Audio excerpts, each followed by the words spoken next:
First of all consideration क्या है, contract के लिए एसेंशियल रिक्वायरमेंट है. विदाउट कंसिडरेशन हम कॉन्ट्रैक्ट नहीं कर सकते. तो कॉन्ट्रैक्ट विदाउट कंसिडरेशन कब कब पॉसिबल है वो देखना है. According to section 10, consideration is one of the essential element of a contract. Contract को होने के लिए जो कंसिडरेशन है उसका होना जरूरी है. According to section 25, an agreement made without consideration is void. माने आप कोई भी एग्रीमेंट करते हैं और उसमें इन्वॉल्व नहीं है कंसिडरेशन, तो वो क्या माना जाएगा, वॉइड माना जाएगा. जैसे एक्स प्रॉमिस टू पे ₹5,000 टू गर्लफ्रेंड वाई. एक्स ने कहा अपनी गर्लफ्रेंड को कि मैं आपको 5,000 रुपए दूंगा. This promise can not be enforced by Y. तो वाई उससे क्लेम नहीं कर सकती, क्योंकि because she is not giving anything to X for this promise. ठीक है, तो आप किसी को कुछ पे कर रहे हैं, वो बदले में नहीं दे रहा, तो यहां पे क्या है, कंसिडरेशन मिसिंग है. तो contract without consideration considers to be void, वो पॉसिबल नहीं है. But we have some exception of this rule. कुछ एक्सेप्शन है, उसको हम वन बाय वन देखते हैं. Exception to the general rule of consideration, माने no contract, no rule, no consideration, no contract. कुछ इसके एक्सेप्शंस हैं. पहला, agreement made on account of natural love and affection. अगर आपने नेचुरल लव एंड अफेक्शन के बेसिस पर कॉन्ट्रैक्ट किया है, तो वहां पर जरूरत नहीं है कि उसमें, जैसे सपोज फादर ने प्रॉपर्टी सन के नाम कर दी, तो फादर ने प्रॉपर्टी किसको दी, सन को दी, लेकिन बदले में उसे कुछ मिला तो है नहीं. तो जो कॉन्ट्रैक्ट बनाए जाते हैं नेचुरल लव एंड अफेक्शन, माने आप किसी से लव करते हो, नेचुरली आप उसको चाहते हो, और आपने उस बेसिस पे उसको कुछ दिया है या कुछ लिया है विदाउट एनी कंसिडरेशन, माने समथिंग इन एक्सचेंज नहीं है. आप तो कुछ कर रहे हैं, सामने वाला कुछ नहीं कर रहा उसके लिए, तो भी पॉसिबल है. इसमें 3-4 बातें मेन है. Such agreement made without consideration is valid if it is express in writing. पहली बात क्या है कि वो जो कॉन्ट्रैक्ट है वो कैसा होना चाहिए, राइटिंग में होना चाहिए, लिखित में होना चाहिए. अगर राइटिंग में नहीं है तो वो अलाउड नहीं होगा. Number 2, it is registered under the law. जैसे आपने कोई कॉन्ट्रैक्ट किया कि मैं अपने बेटे को इतना प्रॉपर्टी दूंगा, तो वो जो कॉन्ट्रैक्ट है वो लॉ में रजिस्टर्ड होना चाहिए. माने आपने कानून में उसको, कोर्ट में उसको क्या किया हुआ है, लॉ के पॉइंट ऑफ व्यू से उसको रजिस्टर्ड किया हुआ है. It is made on account of love and affection. ठीक है, आपने जबरदस्ती नहीं किया, अपनी इच्छा से किया है, विदाउट एनी जोर जबरदस्ती, लव एंड अफेक्शन के बेसिस पे किया है. It is between parties standing in a near relation to each other. और जो पार्टीज है वो कैसी है, near relation, husband wife, father son, mother daughter, ये सब, these all are near relation. ठीक है, तो चारों बातें पूरी होनी चाहिए.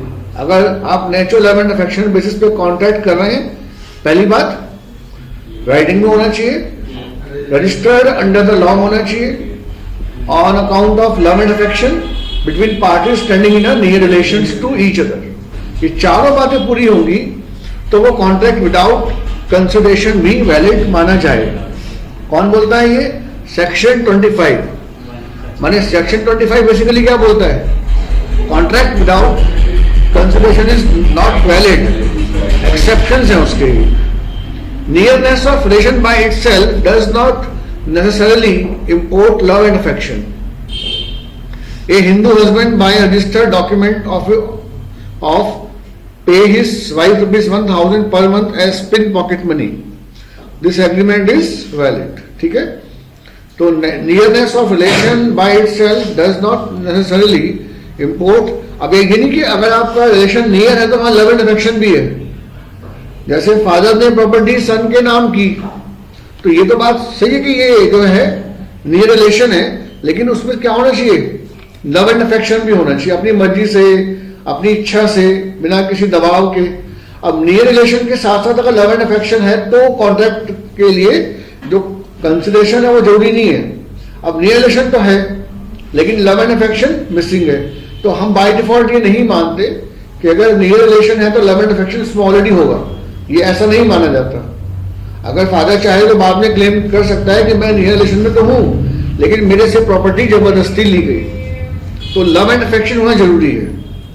ठीक है, लव एंड अफेक्शन साथ में कैसा हो, नियर रिलेशन भी हो। आपने अपने किसी नेबर को आपने प्रॉपर्टी दे दिया, आप उसको पसंद करते हैं, तो ये यहाँ पे लव एंड अफेक्शन तो है, लेकिन नियर रिलेशन नहीं है, तो वो भी वॉइड माना जाएगा, वैलिड नहीं होगा। तो चारों बातें पूरी होनी चाहिए।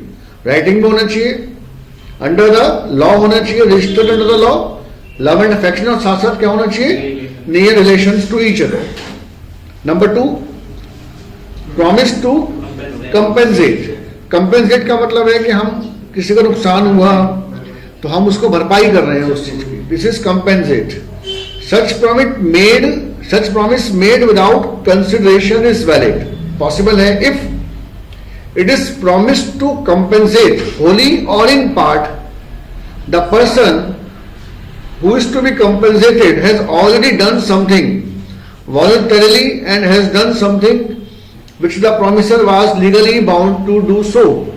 हम किसी को उसकी काम के बदले में भरपाई के रूप में कंसिडरेशन दे रहे हैं, कुछ कंपेंसेट कर रहे हैं, तो यह बातें कौन सी है, it is promise to compensate, कि मैं आपका जो नुकसान हुआ उसकी भरपाई करूंगा। आपकी सर्विसिंग का पूरा भी हो सकता है और पार्ट में भी, और जिस पर्सन ने वो काम किया था, जिसको हम कंपेंसेट कर रहे हैं, person who is to be compensated, जिसको हमने कंपेंसेट करना है, has already done something voluntarily. जैसे किसी पर्सन ने 2 साल पहले आपके मकान में आग लग गई थी, तो उसने बड़ी मेहनत करके उस मकान की आग को बुझाया, तो अब आप उससे ये कह रहे हैं, अब ये जो उसने एक्ट किया ये वॉलंटरीली किया, आपके कहने से नहीं किया, अपनी इच्छा से किया। And now you are saying that कि जो आपने मेरे लिए वो पास्ट ईयर्स में काम किया था, उसके बदले में मैं आपको कुछ पे करूंगा। तो जिसको हम कंपेंसेट दे रहे हैं हैज डन समथिंग, और यहां मेन वर्ड क्या है, आपके कहने से नहीं, उसने अपनी इच्छा से किया था, वॉलंटरीली। हैज डन समथिंग, कैसे किया उसने उसको, वॉलंटरीली, अपनी इच्छा से। तो वो जो कंसिडरेशन है, अगर हम उसके एक्ट के बदले में देंगे तो वो अलाउड है। और नंबर 2 क्या है, और has done something which the promisor was legally bound to do so. या फिर कोई ऐसा एक्ट हो कि जो प्रॉमिसर है उसको वो लीगली करना था और उसने वो नहीं किया, तो उसके बिहाफ पर दूसरे पर्सन ने वो काम कर दिया और हम उसके बदले में उसको पेमेंट कर रहे हैं, जबकि लीगली वो उसको पेमेंट करने के लिए लायबल नहीं था। फॉर एग्जाम्पल, जैसे आपने अपनी प्रॉपर्टी को रेंट पर दिया और टेनेंट उस प्रॉपर्टी में रहता है, अब म्यूनिसिपैलिटी वाले आ गए कि भैया आपने इसका म्यूनिसिपल टैक्स पे नहीं किया है, अगर आप इसका म्यूनिसिपल टैक्स जमा नहीं कराएंगे तो हम इस प्रॉपर्टी को सील कर देंगे, इस पर हम कब्जा कर लेंगे। जो लैंडलॉर्ड है वो वहां पर अवेलेबल नहीं है, तो उसके बिहाफ पर जो किराएदार है, जो टेनेंट है, उसने उसका पे कर दिया, जो कि promisor was legally bound to do so, जबकि वो लायबिलिटी किसकी थी, मकान मालिक की थी। तो जो प्रॉमिसर है वो उसको लीगली करने के लिए लायबल था और उसके बिहाफ पे आपने वो काम कर दिया, तो उस केस में यू कैन रिकवर, माना जो प्रॉमिसर है वो आपको उसका कंपेंसेट कर रहा है कि भाई मैं आपको उसका पेमेंट कर रहा हूं, तो ये पॉसिबल है। ठीक है, तो 2 बातें मेन है, such promise made without consideration is valid. Number 1, the person who is to be compensated has done already something voluntarily, अपनी इच्छा से वो कर चुका है। और दूसरी बात क्या हो सकती है, और number 2, has done something which the promisor was legally bound to do so, जो प्रॉमिसरी को लीगली करना था वो उसके बिहाफ पे आपने कर दिया, उसके बदले में जो प्रॉमिसर है वो आपको क्या कर रहा है, कंपेंसेट कर रहा है। तो ये जो कंपेंसेशन है ये पॉसिबल है। ठीक है, तो कब कर सकते हैं प्रॉमिस टू कंपेंसेट, पहली बात पर्सन डज समथिंग वॉलंटरीली, और दूसरा वो सारा काम जो promisor was legally bound to do so, जो प्रॉमिसर को लीगली करना था, कोई ऐसा एक्ट हो तो उन दोनों कामों के लिए आप उसको कंपनसेट करेंगे तो वो कंपनसेशन पॉसिबल है। विदाउट कंसिडरेशन आप उसका एग्रीमेंट कॉन्ट्रैक्ट कर सकते हैं। Example, X finds Y's purse and gives it to him. X ने वाई का पर्स पाया और उसको वाई को दे दिया। Y promise to give ₹500 to X. तो वाई ने कहा कि भाई आपने मेरा पर्स ढूंढ के दिया तो मैं आपको उसके बदले में ₹500 देता हूं। This is a valid contract even though the consideration did not move at the desire of Y. उसने जो पर्स ढूंढ के दिया था वो वाई के डिजायर में नहीं दिया था, वॉलंटरीली दिया था। और उसके वॉलंटरीली एक्ट के लिए वाई उसको प्रॉमिस कर रहा है कि भाई मैं आपको ₹500 दूंगा एज अ रिवॉर्ड। तो ये जो वाई इसको पे कर रहा है ये अलाउड है। माने यहां पर जो रिक्वायरमेंट ऑफ कंसिडरेशन है कि something in return, move at the desire of the promise, वो सारी बातें पूरी नहीं हो रही है तो भी ये पॉसिबल है। यस। प्रॉमिस टू पे टाइम बार्ड डेब्ट। टाइम बार्ड डेब्ट क्या होता है? बेसिकली जैसे आपने किसी से कुछ पैसे लेने हैं तो एक समय होता है कि इतने समय तक यदि आपको पैसा नहीं मिलता है तो आप उसके अगेंस्ट में लीगल एक्शन ले सकते हैं। तो अगर मैं उस समय में लीगल एक्शन नहीं लेता हूं तो उस टाइम ड्यूरेशन के बाद मैं एज पर लॉ उसका फिर लीगल एक्शन नहीं ले सकता। Not possible for me. तो इसको बोलते हैं टाइम बार्ड डेब्ट। टाइम बार्ड डेब्ट मतलब कि उस टाइम में ही आप उस डेब्ट के लिए कार्यवाही कर सकते हैं। अगर वो टाइम बीत गया तो फिर आप उसको एज अ रूल क्लेम नहीं कर सकते। लेकिन उस केस में जिसको पैसे देने हैं अगर वो ये प्रॉमिस कर दे कि जो भाई एज पर रूल तो आपको मैं लायबल नहीं हूं क्योंकि वो समय बीत चुका है बट आई विल पे, और उस पे करने का कॉन्ट्रैक्ट आपसे कर लेता है तो फिर वो पॉसिबल है। वो कॉन्ट्रैक्ट हो सकता है विदाउट कंसिडरेशन क्योंकि लॉजिकली वो अब पे करने के लिए लायबल नहीं है। वो अपनी इच्छा से आपसे कॉन्ट्रैक्ट कर रहे हैं कि जो आपका टाइम बार्ड डेब्ट था, जो डेब्ट था जो मैंने आपसे बोरो किया था उसका मैं आपको पैसा नहीं दे पाया, नाउ आई विल पे। बट लीगली आप मेरे से इस पैसे को रिकवर नहीं कर सकते क्योंकि वो जो टाइम बार्ड था, वो जो टाइम था वो बीत चुका है। तो legally I am not liable to pay but I will pay. तो क्या बोलेंगे इसको? टाइम बार्ड डेब्ट। Such promise without consideration is valid if it is made in writing. Writing में होना चाहिए एक तो, साइन बाय द डेटर और हिज एजेंट। जिससे हमने पैसे लेने हैं वो साइन करेगा उसको या उसका जो लीगल ऑथराइज पर्सन है वो उसको साइन करेगा। It is related to debt which could not be enforced by a creditor because of limitation, because of law of limitation. क्या है वर्ड ये? Because of law of limitation. माने law of limitation बोलता है कि जो time था उस पर क्लेम करने का, एनफोर्स करने का, वो समय बीत चुका है। तो लॉजिकली हम उसको एज पर लॉ रिकवर नहीं कर सकते, लेकिन वो उसको दे रहा है पैसे तो वो अलाउड है। According to the law of limitation, a debt which remained unpaid or unclaimed for a period of 3 years become a time barred debt. अब 3 साल बीत चुका उसका ड्यू डेट से और अब 3 साल तक उसे क्लेम नहीं करेंगे तो वो किस में आएगा? फिर cover under the definition of time barred debt which is legally not recoverable. आप उसको लीगली रिकवरेबल नहीं कर सकते।